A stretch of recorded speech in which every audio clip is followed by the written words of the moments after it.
Hello everyone, welcome back to the English Echo. We're very happy you're here today. Today, we're going to practice English together in a simple and relaxing way. Yes, learning a new language should feel rewarding.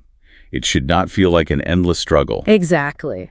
And today, we want to talk about how to build English sentences. I mean, this is a massive topic for so many learners. It really is. Mm-hmm. So many people come to us with the exact same problem. They study incredibly hard, Right, they memorize lists of vocabulary words, they understand everything when they listen. But when they try to speak out loud, they freeze. They just feel totally stuck. Yeah, putting those single, loose words together into a natural sentence. It just feels impossible. If you feel this way right now, please know that you are not alone. It is incredibly common. In fact, it's completely normal. Please don't worry or judge yourself if you feel stuck right now. It's just a phase, right? Exactly. It is just a phase of learning. Every single person who learns a new language goes through this exact same experience. Even the most confident speakers started right where you are. That is such a relief to hear because, well, grammar rules can be so heavy and confusing. They really can be. They can make you feel exhausted before you even start speaking. Yeah. But today, we have a very clear, gentle plan for you. Yes, we are going to share 5 simple step-by-step tips. We want to show you how to train your brain differently. Right. We want your brain to learn how to make sentences naturally without thinking too hard. And here is the very best news of all. Let me guess. No more grammar rule memorization. Exactly. You seriously do not need to memorize complicated grammar rules. Yeah. You just need to follow these simple steps. I love that. So let's jump right in. If we want to build good, clear sentences, we first need to know what good sentences look like. Yes. We cannot just guess. We need to find them out in the real world. To create your own natural sentences, you first need to see how they naturally exist. And I guess the easiest way to do that is through reading. It is. When you read, you see the language clearly laid out in front of you. But we aren't just going to read normally today. Oh, what are we going to do? We are going to do something called stealing sentences. I know the word stealing usually sounds negative. Yeah, a little bit illegal. Right. But in language learning, stealing is a fantastic thing. It simply means finding a clear, useful sentence in a book and adopting it. You take it and make it your own. Oh, I get it. It is kind of like picking up beautiful seashells on a beach. You find a great shell and you just put it in your pocket. It's not a bad thing. You are just building a collection. That is a beautiful way to explain it. You are building a collection. And to start doing this, I strongly recommend reading short stories. Because they aren't too long, right? Exactly. They won't make you feel overwhelmed. For complete beginners, there are traditional tales called the Panchatantra stories. Panchatantra stories, got it. Yes, they are very simple, direct, and incredibly clear. They are perfect if you are just starting. Okay, that sounds like a great starting point, but what if a listener is not a complete beginner? What if they already know some words? That is a great point. If you already have some basic vocabulary, you could look for books by Sudha Murti. Sudha Murti. Yes. Her stories are a fantastic next step. They use clear, everyday English, but the stories are very engaging for adults. And if someone can't find those specific books? That is perfectly fine, too.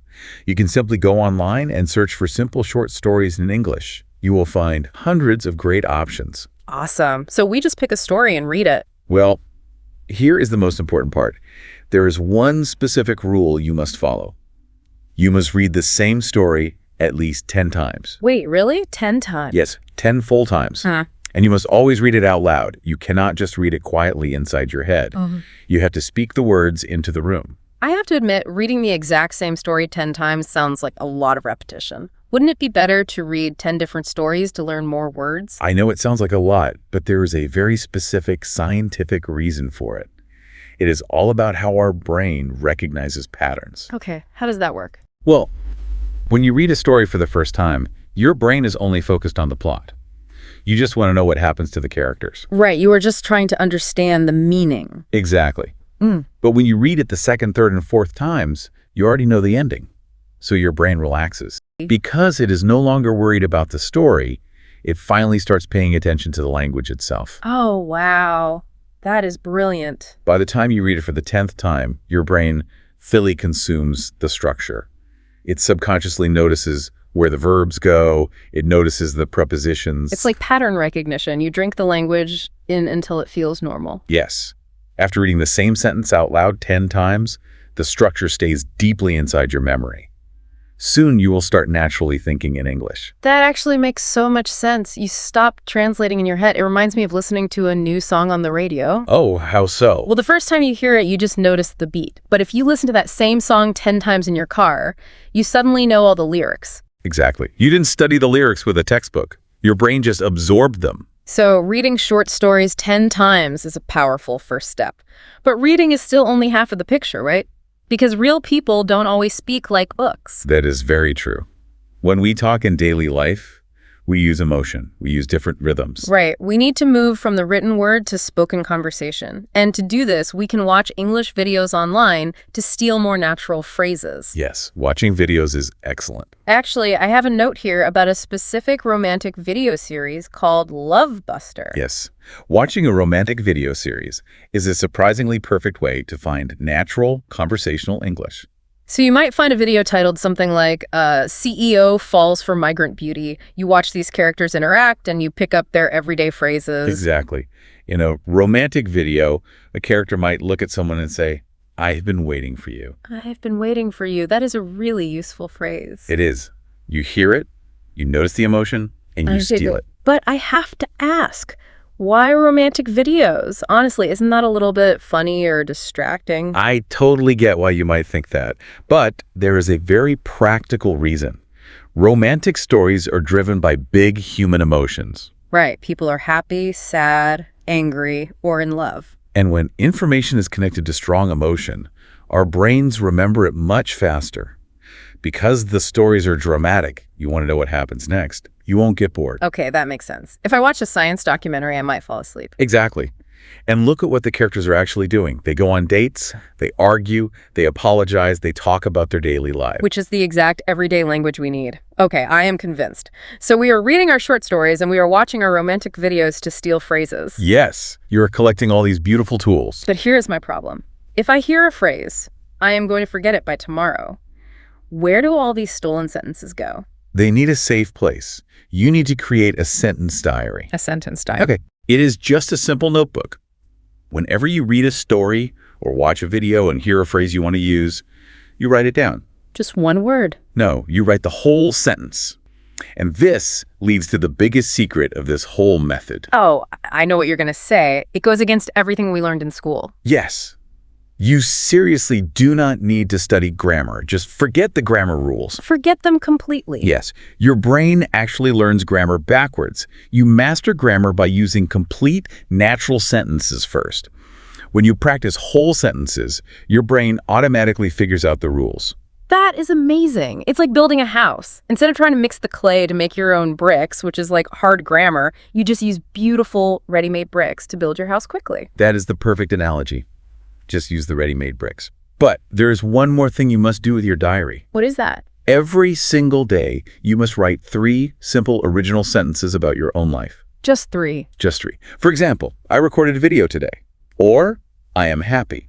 Or, I saw a bird in the sky today. I mean, keeping a daily diary sounds a little bit like homework.